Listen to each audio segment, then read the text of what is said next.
Welcome back live. Ladies and gentlemen, it's the Mythicist Milwaukee show. Keeping the all-seeing eye of Horus on the secular movement. I'm your host, Rob Moore, the Deacon of Doubt. With me as always, well, not always, he was gone last week, but he's back. He is the Imam of Incertitude, Brian Edward. What's going on, Brian? No, I'm excited to talk to Ken Humphreys. You are a well-named Imam, for it's true, and we may as well all admit it, you are lacking in certitude. I am the Imam of Incertitude. And being the Deacon of Doubt, of course, doesn't mean that I doubt everything. It means that I only inspired doubt. But anyway. Can I say hello at this point? Hey, listen, man. Stealing our thunder. There he is. He's Ken Humphreys from England. How are you this evening, Ken? I'm pretty good. I'm waking up again, having nodded off waiting for your call, but I'm awake now, so ready to roll. Oh, that or you sleep in very late. I think it's like 8 o'clock there? It's 8 o'clock here, yep. Okay, that would have been a long night if you just woke up. He's nodded off after his tea, and he's been reawoken for a guest shot on the Mythicist Milwaukee show here from downtown Milwaukee, where it's 58 degrees Fahrenheit. I don't know, what is that, 17, 18 maybe, Celsius?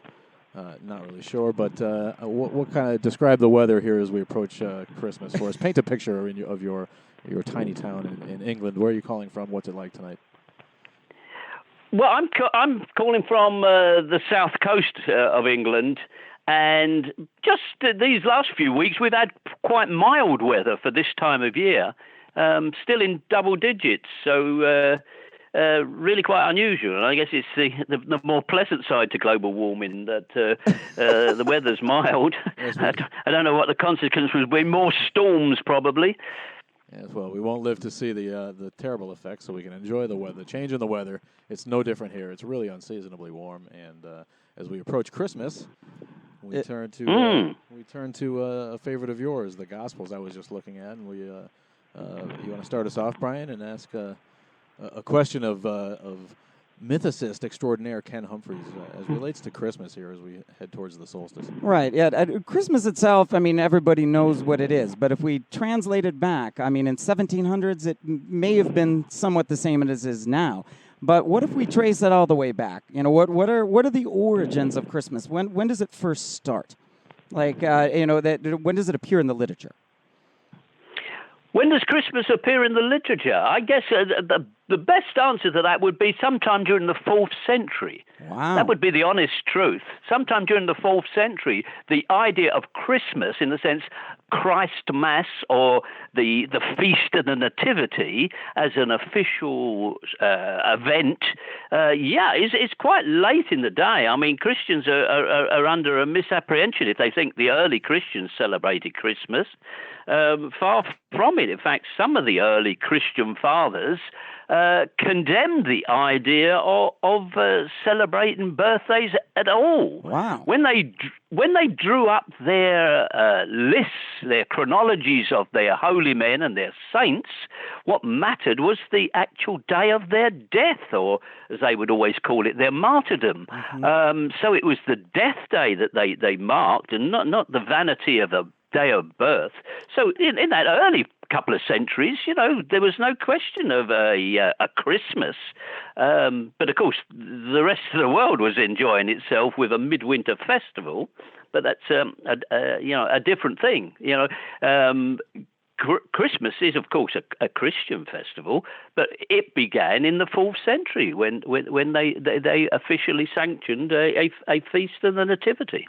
Wow, yeah, that's very interesting because with saints, we do celebrate their feast days on their deaths in the Catholic Church, and this makes sense. Who are the church fathers that are arguing against birthdays, that are saying that isn't the way to go? Well, let me think. One of the nicest quotes is I think from Origen, the church father from North Africa, who said it was sinners, not saints, who celebrated birthday, and that was in the mid-3rd century. So here's a quote from a church father, basically saying, we do not celebrate birthdays. That's a human vanity. Oh. And of course, why would they celebrate the birthday of Jesus? I mean, interestingly enough, if we're going to just follow the story through, when the story of Jesus started to circulate, it was as a grown man. This is the Gospel of Mark. We are dealing with a grown man. There is no nativity in the Gospel of Mark. So if there is no birth sequence, how could there be a celebration of his birthday? That came later. How much later? We can talk about that, because obviously the nativity appears in the Gospels of Matthew and in the Gospel of Luke. Different stories, of course, but there is the nativity. So at least from that point on, it made it, in theory at least, possible to celebrate a birthday, but it didn't actually happen. It didn't happen for another couple of centuries. Right, but it's interesting. Do other cultures then celebrate birthdays? Because in the gospel they reference the three kings, bringing gifts. Is that a tradition? I mean, that almost sounds like a celebration, or does that mean something else? Well, that is an important part of if you like, the genesis of Christmas. The three kings become the center of a feast of adoration, or the Epiphany, as it's sometimes called, an event which, if you like, there was a celebration to mark the arrival of deity into the world, the appearance of God in an earthly guise. And what form did that take? Well, you could identify a number of stories if you take the Gospels as your only source, right? You could the stories would be of his baptism. There was when God announces, "This is my son in whom I'm well pleased." So there is an endorsement of Jesus at that point as a man. So we have his arrival there. But then when we invent the idea of the nativity, we can then introduce the idea of the Gentiles, not the Jews, but the Gentiles paying homage to this God. And this is they are presented as the Magi from the East bringing gifts. So here we have the basis for a celebration, and indeed that is the celebration that marked in the Eastern Empire, in the Greek Church, the festival of the Epiphany, the appearance of the divine figure.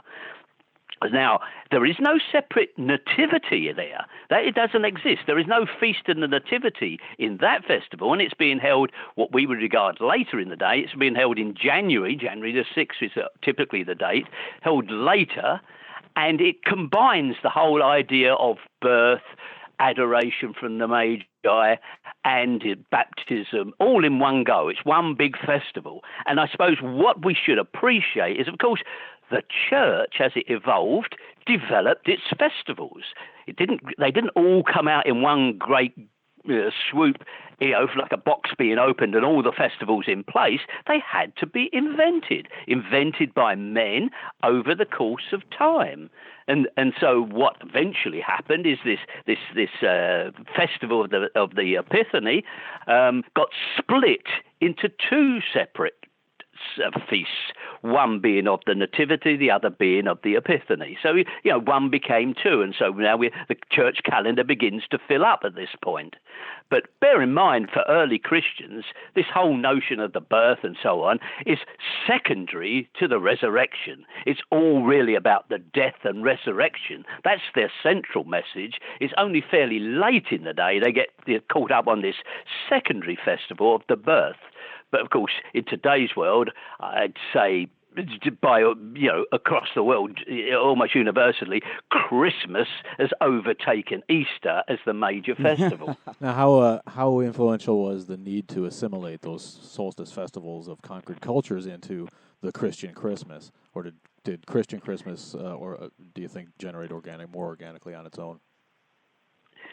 Well, it works from its own legends. That much is true. It works from its own legends as to develop these various feast days and saints' days and parades. I mean, they were very fond in the early days of parades. You retrace the steps of some holy man, some biblical character. You retrace his steps in some parade on what is the the date selected to commemorate that event. This is how it all begins: marching about, sometimes carrying flowers, sometimes carrying candles, whatever. Then, of course, it lives in a world of a successful, vibrant paganism. This is, Christianity doesn't sweep across the world as much as its practitioners like to think it did. It is a minority cult existing in the shadows, and it has to wait for its big opportunity, which is presented by Roman politics and the power struggles in Rome. That gives Christianity its big opportunity. Until then, it's a minor cult, and the big pagan festivals obviously still go on attracting the thousands and thousands of people that they did. And it must have peeved the Christian leaders and evangelicals quite a bit that this is what the pagans were doing. They were ignoring their holy man and going off to what they had always done. And, we all know about how corporations compete. Christianity competed with the competition by borrowing a lot of its practices and copying its tricks, and most notably, putting its own festivals on top of the ones that the pagans had before them.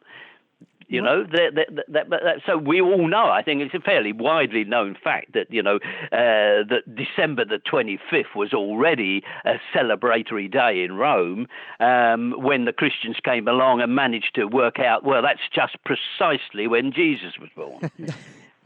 It's nice when things have perfect coincidences like that. I enjoy that. Yeah, absolutely. Now, are you talking about a lovely coincidence? Talking about Saturnalia? Is that the festival you're talking about? And tell us more.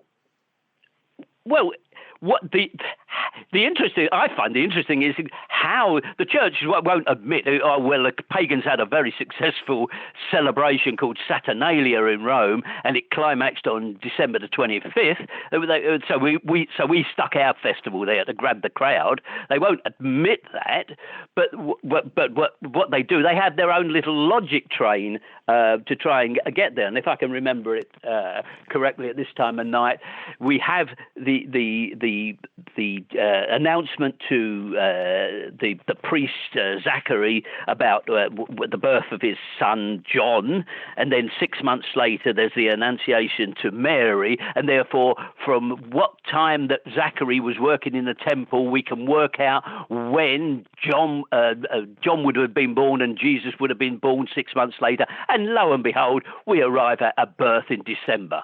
So they have that little train of logic to sort of paper over the truth, which the truth is, hey, these pagans have a wonderful festival going on here. We're going to have to compete with it head to head.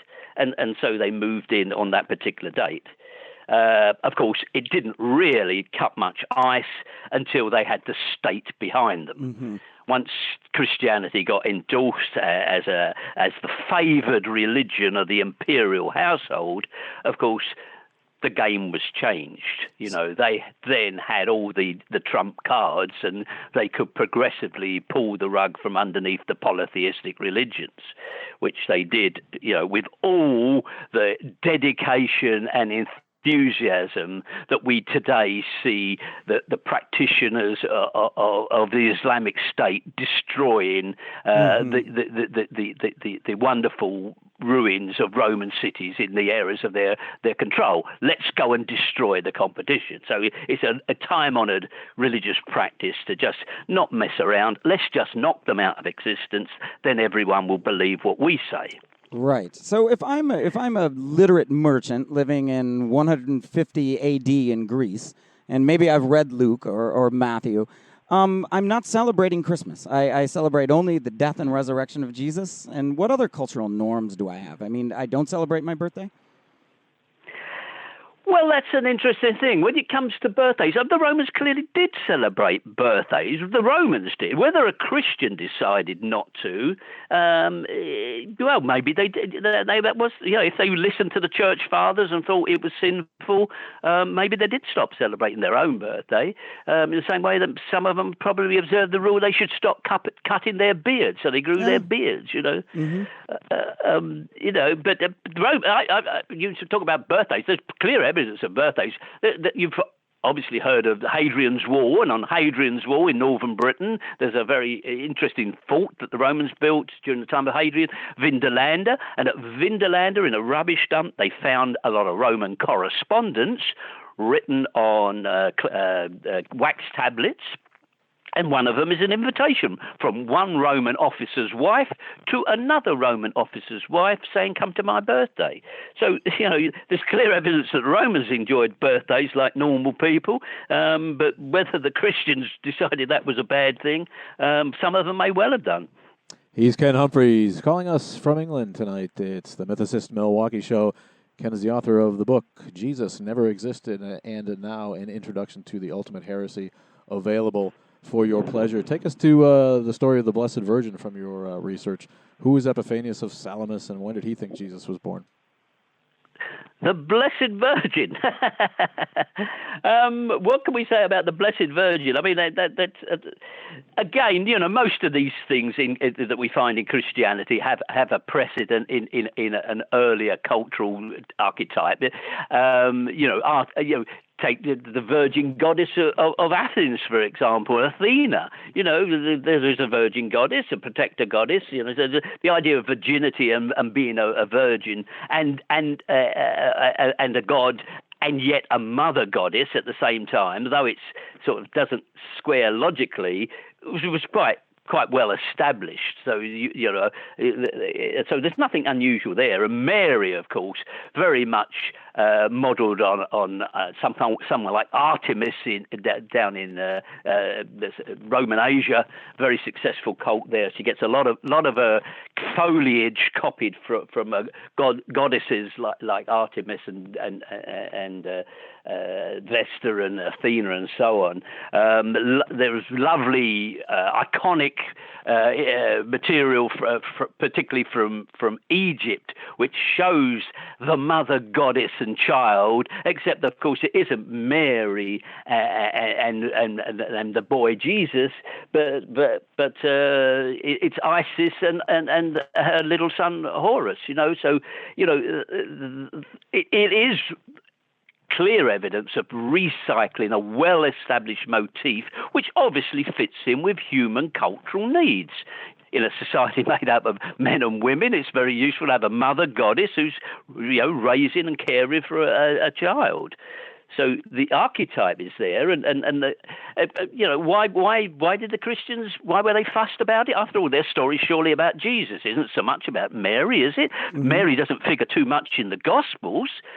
She's really got just a walk-on part. She gets inflated in subsequent years because it's useful to the Christian church to displace other established goddesses and their cults, which were lucrative centers of commerce and wealth. And, this really fell into the hands of the church. It was a very shrewd move. We've got everything you've got, therefore you move over to our show. And that's the way it went over the course of centuries. Very tragic, because the one thing that differentiated the Christian empire from the polytheistic empire that went before it is the move from tolerance, pagan tolerance, many paths to the divine, to intolerance. The only way is Holy Mother Church, and if you step out of line, you will suffer for it, usually by being, destroyed. I mean, that is the tragedy of it. Otherwise, it would be quite amusing and entertaining to follow the story. Yeah, that sounds very capitalistic. They want to establish a monopoly on the worship. People are going to worship, and if you only have one place to do it, yes, you're going to get the tithes, you're going to get the money. Sadly, that is true. individual Christians that you might meet today, I'm sure, can be extremely tolerant and really quite happy that their neighbours have different faiths or no faiths. You know, on an individual level, today's Christians might well do that. But those early Christians, like early members of the Taliban, you know, were extreme. You know, they had all the extremities of enthusiasts and new converts. They had suddenly, as they saw it, been given the truth. And by God, were they going to force it down everybody else's throat? And we still live with the consequences of that. You know, and it's an ongoing battle. That's why I spend my time battling this nonsense. It's funny. I feel like my identity is being changed because I feel like I was raised a moderate Christian, but you're telling me that, you know, I'm celebrating my birthday as a pagan and I'm generally tolerant of other religions. So this is another pagan. If I was really a pagan, I'm having to reform this. Interesting. Yeah. Well, I mean, the ancient world was is notable for its polytheistic tolerance. I mean, they were extremely superstitious. You know, the gods were everywhere. Nobody doubted that there were gods everywhere. There were gods under bushes and behind trees and just about everywhere. And you could put curses on people and so on. Right. There were probably very few atheists in the ancient world. Mm-hmm. A few intellectual scientists and early thinkers possibly had reached the conclusion that gods didn't really exist. But most other people were fearful of the gods. But therefore, if you are certain that gods are everywhere, you don't want to offend any of them, do you? You know, you're not going to go and burn down a church. It might be a god who will do some harm to you. So you tolerated other faiths, and people did. It's rather like buying different lottery tickets. People would worship at various shrines. I was struck a year or so ago. I was in Corinth, you know, the ancient city of Corinth. And it's rather nice. Around the town square of ancient Corinth, you see what are the remains of all the different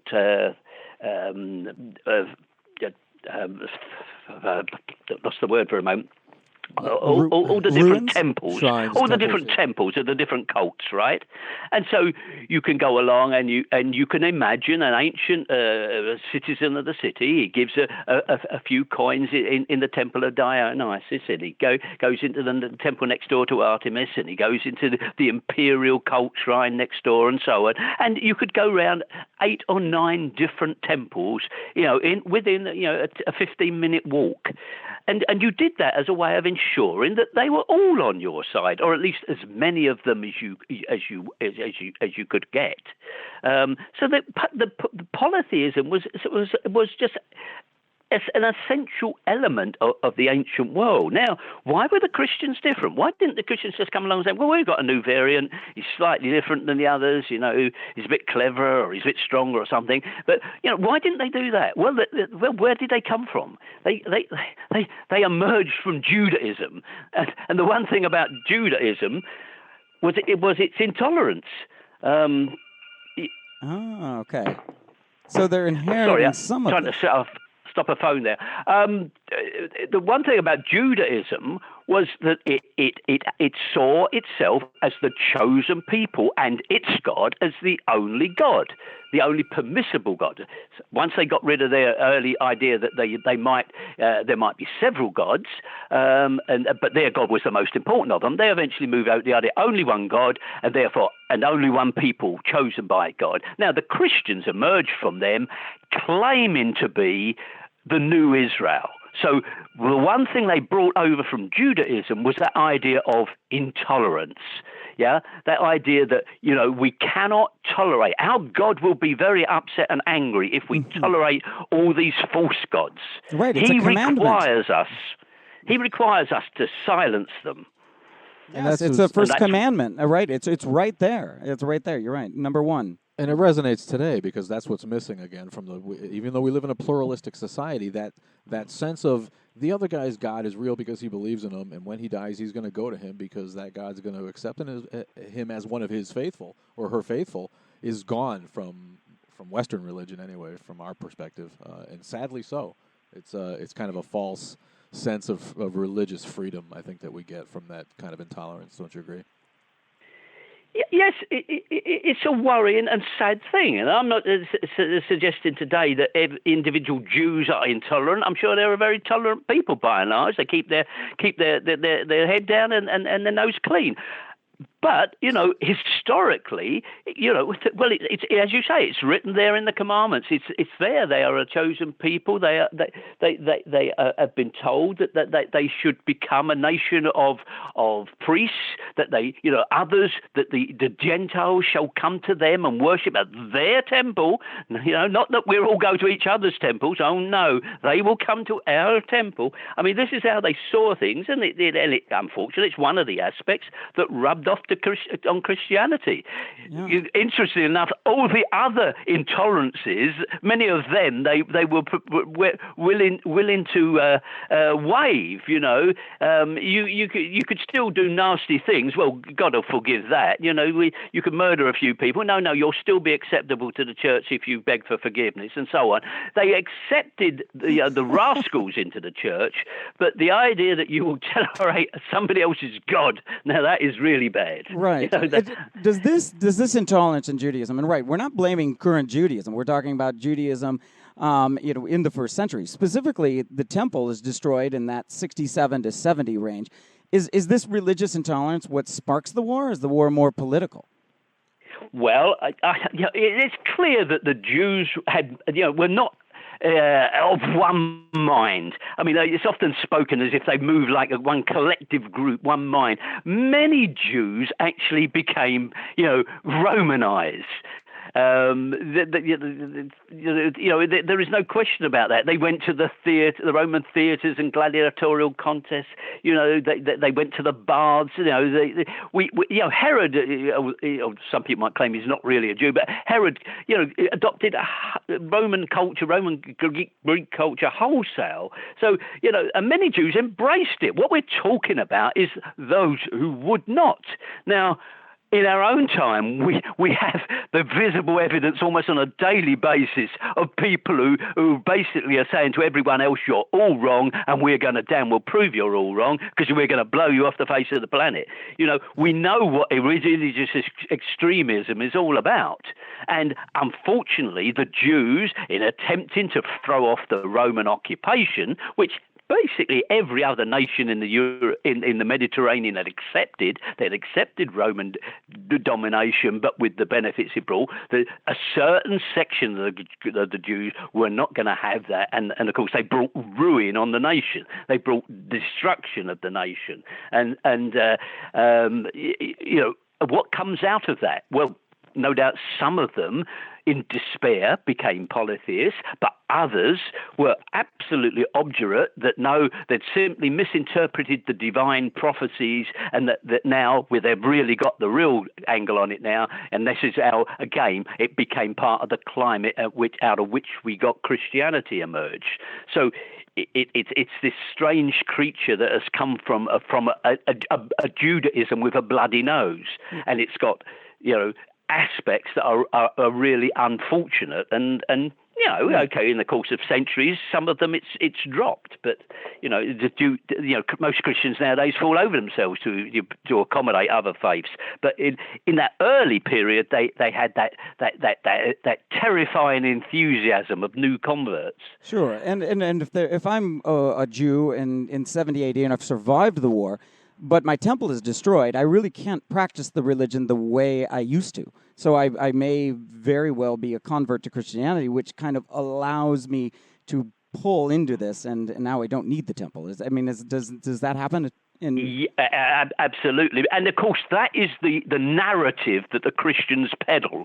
The narrative how the Jews were rejected by God. They didn't blame the Romans. They didn't say the Romans came along and smashed you. They said the Jews brought it upon themselves because they had rejected Christ. So they were able to take a geopolitical occurrence, the Romans smashing Jewish nationalism, and turn it into vindication of their own claims that the Christ had come, but the Jews had neglected him, and therefore God punished them. So they could write their story on top of real history. Their story, and then of course, they could keep the Jews around as visible evidence of their fate and the proof, therefore, of their own gospels. The poor polytheists were just wiped out, but a few Jews were kept around. It is amazing, and Judaism then survives. Is there a diaspora at that time? Do many Jews leave Israel and take up in other parts of the Roman Empire? Well, the Jewish the diaspora is often exaggerated. There are vast claims made for you will often read in books that should know better that the Jews were basically everywhere, huge communities all over Europe, and you'll see maps showing Jewish communities everywhere. It's largely exaggerated. I mean, you take the classic example of what happened to the Jews after the destruction of Israel, after not just the first Jewish war of 70 AD, but after Hadrian in 135. Really had enough of the Jews and their rebellions and wiped Judea off the map, right? And it became part of Syria, right? It was now part of Syria. The Jews were forbidden to go into what had been Jerusalem, and Hadrian eventually rebuilt it as under a new name, Aelia Capitolina. He rebuilt the city. It was no longer a Jewish city. Now, I'm losing the train of where we were going with this. What were we saying that the the part of the narrative that Christianity pulls Judaism and the diaspora. So it probably sounds like there were plenty of Jews in Spain and Rome, and they might have thought the ones in Israel that are acting up are radicals. The Jewish diaspora. Yeah, sorry. The point I was aiming at there was the fact that there is absolutely no evidence that the Jews were shifted wholesale out of that area into other parts of Europe, of the Roman Empire. The implication is the Jews were dispersed, and you hear the word the dispersion, and of course, and today, of course, they talk in terms of the ingathering, the return, and all the rest of it. But in actual fact, the logistics of moving a whole nation away just doesn't stack up. If it had occurred, there would have been historical evidence of it. The only evidence I've found of Jews in any numbers being sent anywhere during that period is when Nero was building the Corinth Canal, and Vespasian, who was one of his generals at the time and was not in terribly good favour, he thought he would buy a bit more patronage from Nero by sending him, I think it was maybe even 10,000 Jewish slaves to Corinth to help build the canal. And we had a Jewish community in Corinth. That does not establish that we have Jewish communities everywhere. Now, yes, they were a trading nation, and they became ever more so after they lost their temple economy.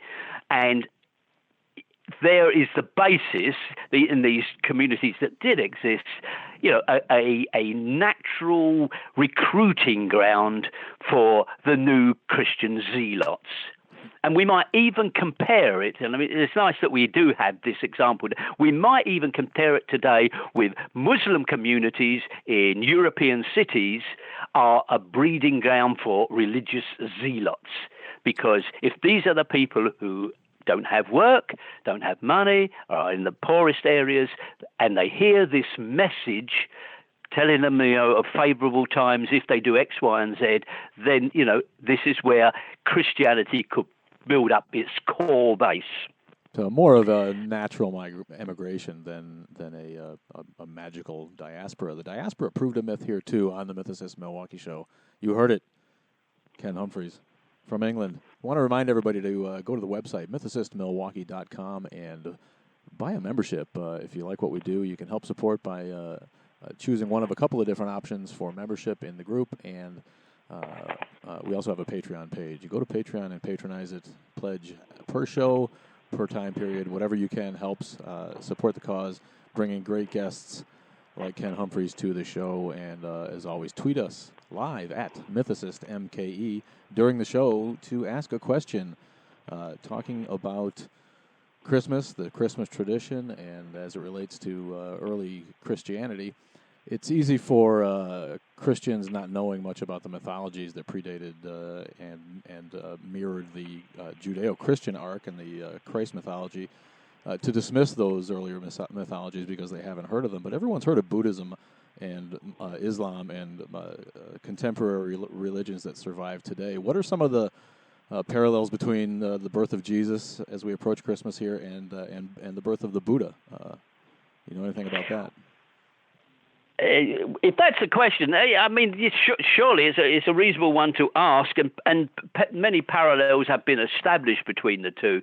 Now, I'm a mythicist, but I'm not somebody who's particularly taken up with the idea of parallel mania, which is easy to do, easy the list of things and therefore argue well QED, one's come from the other. I think it's a bit more complicated than that. If we take another saviour figure, one I'm particularly fond of, the Lord Mithras. Now, there are many parallels between Mithraism and Christianity. He wasn't crucified. Well, that's not true. He wasn't crucified. And in most accounts, he wasn't born from a virgin. He was born from the rock. So he's a rock-born. But nonetheless, there is iconography of Mithra where he's actually being born from a rock that is actually an egg, the egg of the primordial world. So he is born, and there is also a sacrifice. Not a sacrifice of himself. He doesn't get himself strung up on a cross like Jesus, but the sacrifice is of the primordial bull. So blood is spilt. It's not his blood, it's the bull's blood, but nonetheless it serves the purpose of saving humanity. So there are parallels there, as long as we don't overdraw them or do it in a crude fashion. So and what I like to point out about Mithraism is actually, when you ask that simple question, so in the 2nd, 3rd centuries, when we're looking at supposedly the spread of this Christian religion spontaneously by its sheer popularity and the truth of its message, when we look for evidence of that religion, we do not find Christian churches. The earliest churches, belong in no earlier than the 4th century in nearly every European country. They do not exist before that. The earliest one we know of, I think, used to be, if it's still there, it's just south of Damascus. And it wasn't even a Catholic church. It was a church of the Marcionite branch or sectarians of within the Christian family of faith. So they were sectarians, and that is the earliest church we know of. We don't find lots of churches. Well, what's that got to do with Mithraism? Well, the point is, from that period, from the 2nd and 3rd centuries, we find across Europe, from Syria all the way to Scotland, we find Mithraeums. In other words, the chapels of the Mithraists. And there are hundreds of them. We know of about 500 of them, all the way across the Roman Empire. So on the one hand, we have no evidence of Christian churches, and on the other hand, we have plenty of evidence of Mithraic churches. Now, what has happened here? Well, if you go to some of these Mithraeums, you find that there is a Christian church built on top of it. It has actually served the purpose of preserving it. But what it shows is when the Christians became triumphant, when they became the top dogs, the first thing they did was to destroy the competition. And in many cases, they built their own churches on top of an established Mithraic chapel. Now, there is a clear evidence of a domineering trend within Christianity to simply push out of existence its competition. And the competition was in many ways nicer than what it was itself, because the Mithraists were although they were monotheistic in one sense, they were tolerant of other faiths. And if you go to somewhere like the Museum of London, you'll see how Mithra was worshipped alongside other Roman deities, the other Roman sun gods, other Roman deities. So there was an acceptance which was, again, purged from the human psyche by the Christian church. Is that also true for St. Peter's in the Vatican? Is that built on a Mithrian church? It's almost certainly built on something far grander than that. It's one part of it, at least, is built over a pagan cemetery, and which proves very useful if you want to find saints' bones. You can just dig below St. Peter's. Oh, glory! We've found the bones of a saint. And now they do a first-class relic. That's great. I never thought of that. No, what about the last? Sorry. Sorry. What about the Last Supper? Does Mithraism have this, and is this also incorporated? Oh yes, yes.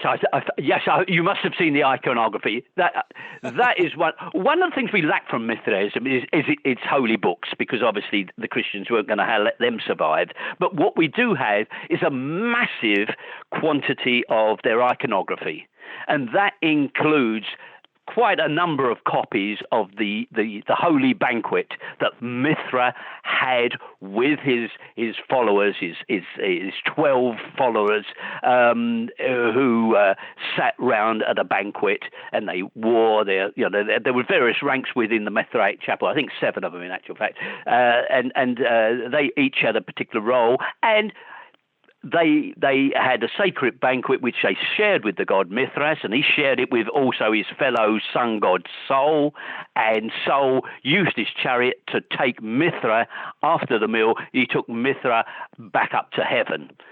So he disappears through the sky, and you see him in his chariot being taken up to heaven, an image that you will find used later for Jesus going in his chariot up to heaven. So you see how they've come along, they've borrowed the iconography along with all the best stories. They're not in the least bit reserved in borrowing a good story. If it worked for the polytheists, it'll work for us, and they just revamped it. Right. So yes, that banquet scene is very famous and easy enough to find. There's many copies of it. No, and it's true. I would think, and you have and I'm not sure what the literacy rate was, but I can't imagine it's as high as a first world country today. So, I mean, cultural norms and pushing this is great because, you have no way to disprove it in literature. If you can't read. This is true, unfortunately, and the old adage about the winners write the history. Well, the church, had nearly 2,000 years to write the history, so it's no wonder it always confirms the truth of their story, and the others don't really matter. In fact, obviously they've tried many times to marginalise it out of existence. I mean, did we know anything about the Gnostics really until they just happened to find some material in a rubbish heap in Egypt, and then now we've got a different story, we've got a different angle here, and and of course those who write for the church have to shuffle their feet and make a few concessions here and there, but that's the way it goes, isn't it? And unfortunately, wanton destruction of your enemy can be very effective. I mean, sometimes nothing is left, and there are just great big gaps in our knowledge, and maybe there'll always be. And speaking of truth, I mean, can we determine whether Jesus was born in Bethlehem or Nazareth? Do the Gospels lead us in the right direction here? Well, your question is, can we determine? If that means prove, there's absolutely no proof that he was born anywhere, let alone Bethlehem, Nazareth, or what have you. What can we say about that? Well, I mean, we have shrines, of course. I mean, what the Christians did and do, and certainly were able to get away with it in a major way during the Middle Ages, was simply they created a landscape to fit their story. Now, I've done some interesting stuff, just mapping out the Holy Land, and all these places where Jesus supposedly walked and healed and performed miracles and what have you. Well, the truth is, I mean, they're all later inventions. But once they've been invented, once they're on the pilgrim map, once people are going there, then you have what the church lovingly calls traditions. So once you've got a tradition established, that's tantamount to it making it true. And the longer the tradition has gone on, well, then surely the truer it must be, And that characterizes almost every chapter and verse of the Christian story. Where was Jesus born? The people go to extraordinary lengths to try and fit the story. I mean, it always amuses me when you get astronomers trying to prove that there was a star of some description. I mean, this is lunacy, really. The story it doesn't make any sense.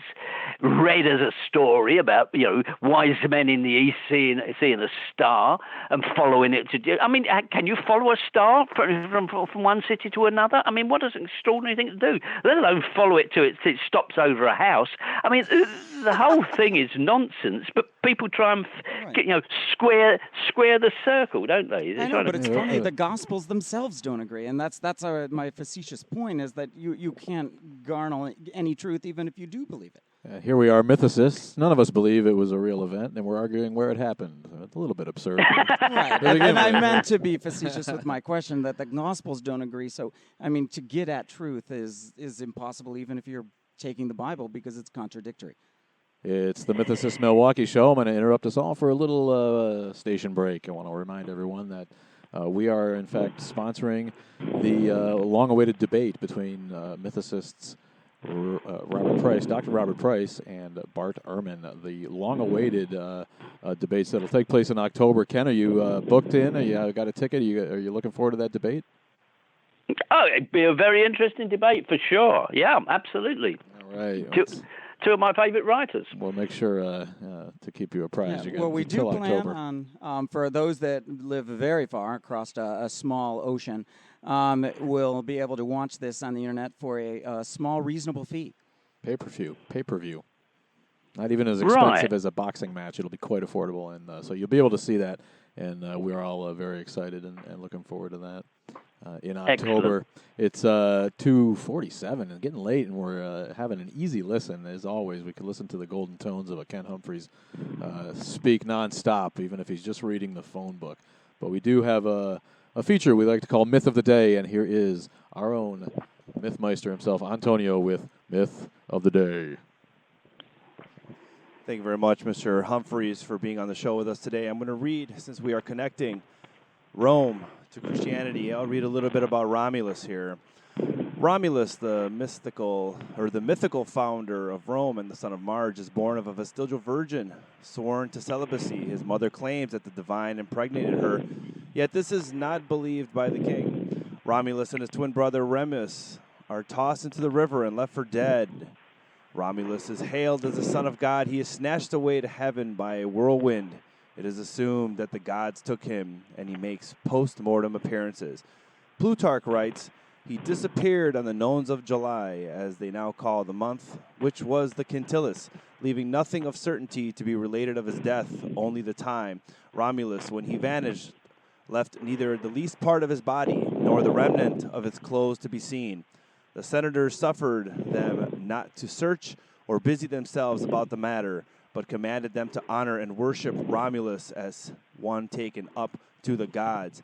And in connection to the recent commentary question regarding the Mithraic Temple underneath the Vatican, there is a 2007 article in the New York Times titled "A Mithraic Temple in the Heart of Christian Rome." It states there are many reasons to visit this basilica, if only because provides a one-stop tour of Rome's ancient past and its complex entanglement of history, politics, and religions.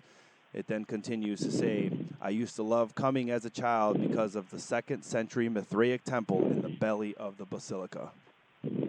Wow. There it is right there. Very good. Very good. We should update Wikipedia and all the travel things, right?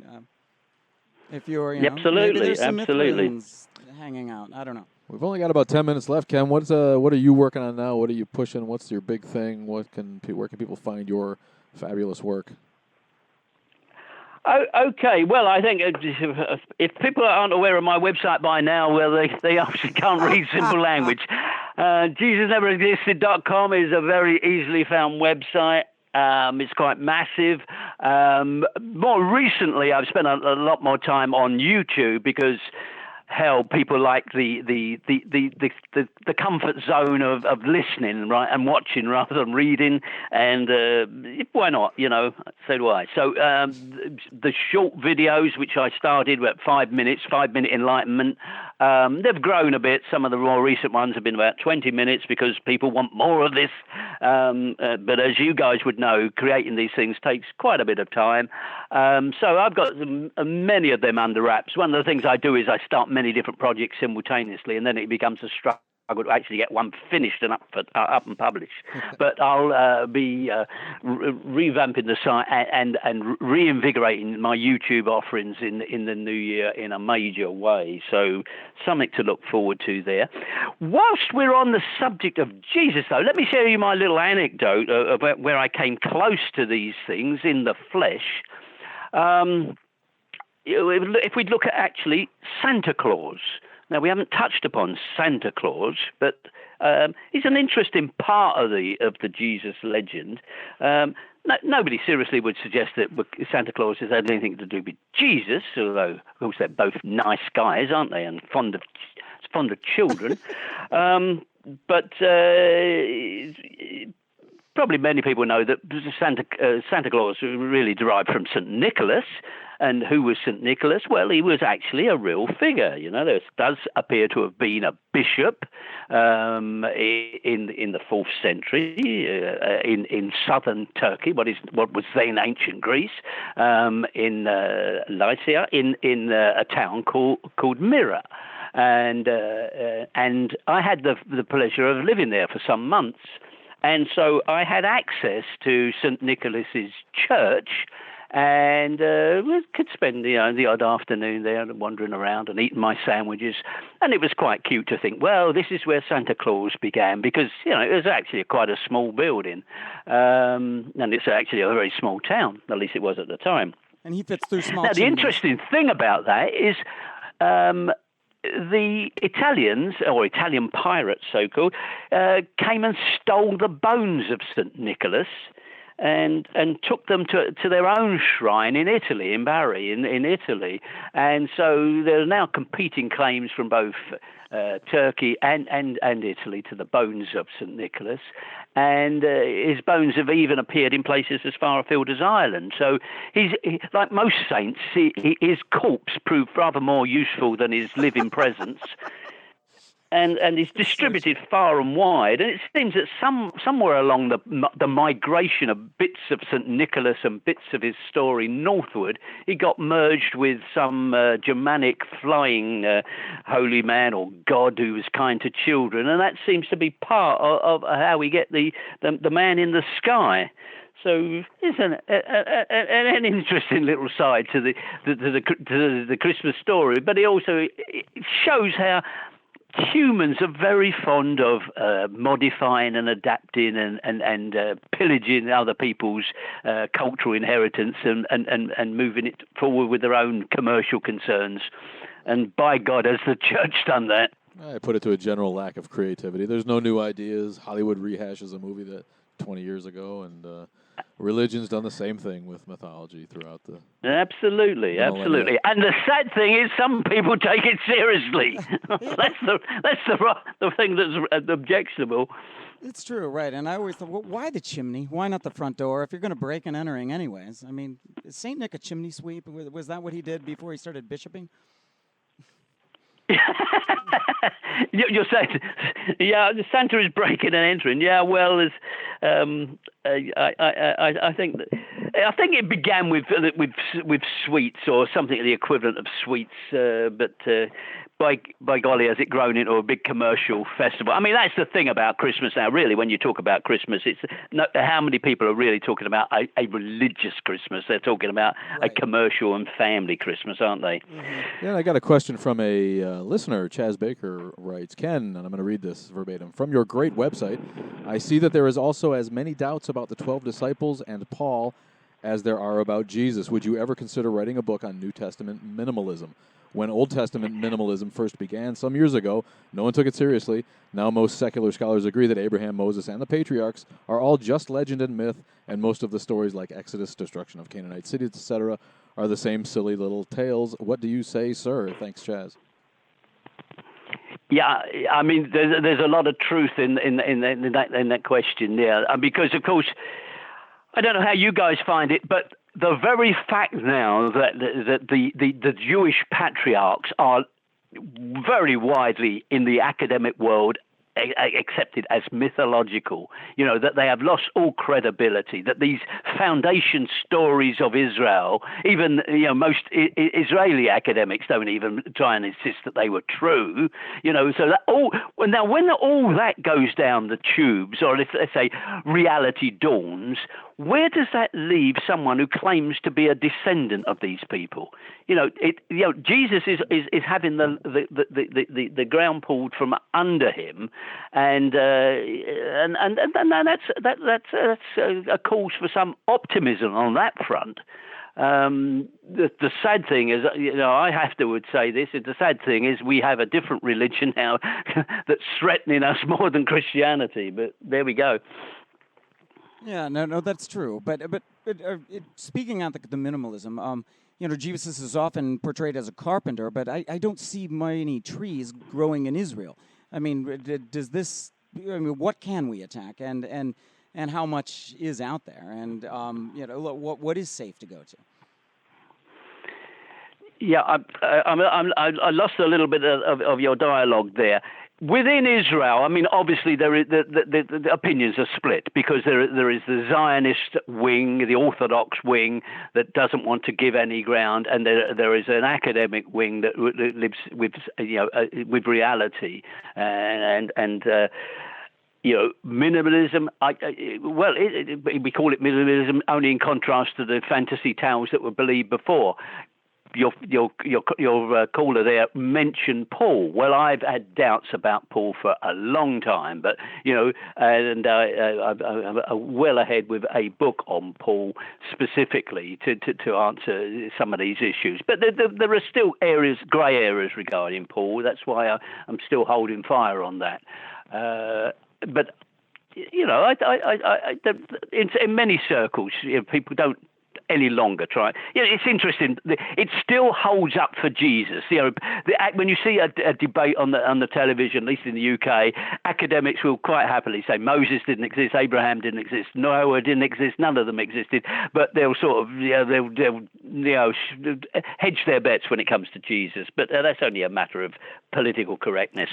It almost sounds like, yes, my basement doesn't exist, nor does my first story, but my second story is there. It really... Yeah, that's right. Good way of putting it. Good way of putting it. And we just have a couple of minutes left. I want to make sure we mention Batman and Jesus, our full-length feature, which we are producing with King's Tower Productions here in the center of it all, Milwaukee, Wisconsin. Batman and Jesus going to examine the Christ myth theory as it relates to modern mythologies like the Batman story. So look forward to seeing that come to fruition as the months go by. Going forward, like us on YouTube too. King's Tower, of course, produces Holy Shit, our short video series, which is available in smaller chunks on Facebook, but which, if you subscribe to our channel on YouTube, you can enjoy in their full hilarious length. We've been talking to Ken Humphreys. We are really down to just a couple of minutes. Let me plug next week's guest too before we give it up to Ken one last time and his delicious vocal pipes. It's a Foundation Beyond Belief. Next week, they are organized the first secular relief effort for disaster relief here in America recently. Rebecca Vitzman, known as the tornado atheist who came out to Wolf Blitzer when he foolishly asked her if she thanked God for surviving a tornado in Oklahoma. I hope she's going to be on. We know that Noel George, the director, will be on. So tune in next week at our regular time for that. We've been talking to Ken Humphreys. We got about a minute and a half left. Ken, wrap it up for us. You got about a minute. Tell us something else to blow us away with your incredible mythicist knowledge, my friend. Well, let me thank you guys, because I think you're doing a great job over there. You're putting together some great ammunition for the secular and rational community, and you're a breath of fresh air, and I'll give you all the support I possibly can. And I've had a blast. I mean, I can talk about this Jesus guy ad infinitum. So it's been great to be on the show and to chat with you. So yeah, all the best for that. All the best for this. There's some sort of festival coming up in a week or two. I'm not sure what it is.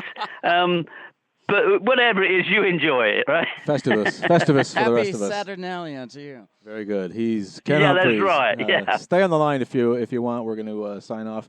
And thanks again for joining us, Ken. It's always a pleasure to talk to you. And a really popular one with the listeners. We've had more interaction than normal because people really, really love your work. So keep up the great work. Thanks again. It's Ken Humphreys, and we'll see you next time on the Thanks, guys. Milwaukee Show. Take care, everybody. Thanks. Thanks, guy.